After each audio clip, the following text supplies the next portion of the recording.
a trechinho do Evangelho de hoje, antes da apresentação da oração do Pai Nosso. Imagino que a gente já tenha ouvido diversas reflexões sobre a oração do Pai Nosso, mas uma recomendação feita por Jesus aos discípulos, que é: quando vocês forem orar, não multipliquem muitas palavras, como se o Pai do céu não soubesse daquilo que vocês precisam, antes que você mesmo saiba do que você precisa. E aí Jesus, depois de fazer esta observação, continua: quando você for orar, diga assim, e ensina a oração do Pai Nosso. Na nossa pequena reflexão de hoje, eu queria só ressaltar essa espécie de moldura que Jesus faz à oração do Pai Nosso. Não precisa multiplicar tantas palavras, o Pai sabe do que você precisa, basta dizer Pai, está tudo dito. Ele conhece melhor do que você a sua real necessidade.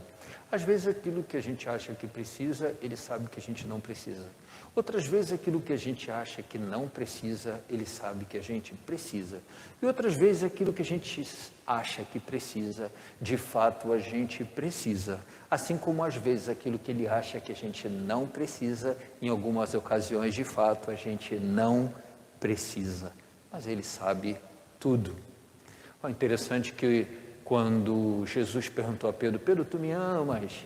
Sim, Senhor, eu te amo. Pedro, tu me amas? Segunda vez, terceira vez. A resposta de Jesus à terceira pergunta de Pedro, quem se sentia assim, né, por dentro, desnudado, visto na plena verdade, é: Senhor, tu sabes tudo. Essa observação resolve as negações de Pedro, resolve uma série de questões. E eu acho que é com essa transparência que a gente deve se colocar diante do nosso Deus. Não precisa multiplicar muitas palavras.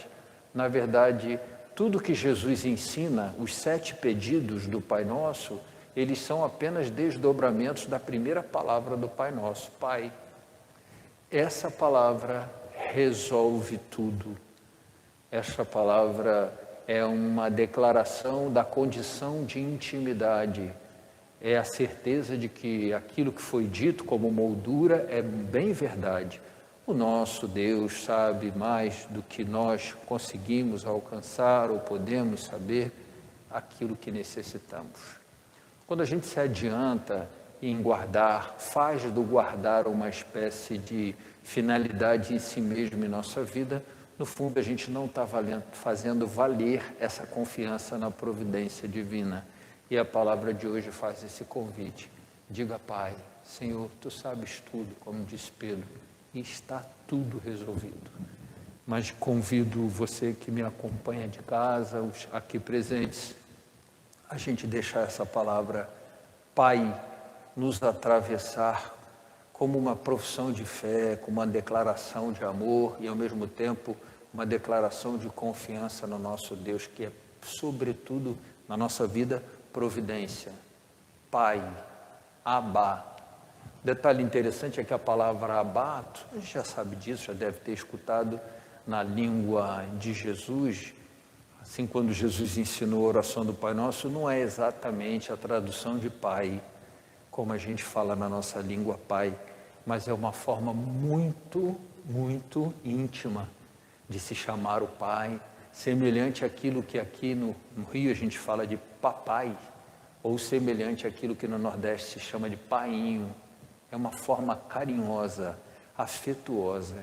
Jesus está aqui desafiando o padrão da relação que os judeus estabeleciam com Deus, que sequer pronunciavam o nome de Deus.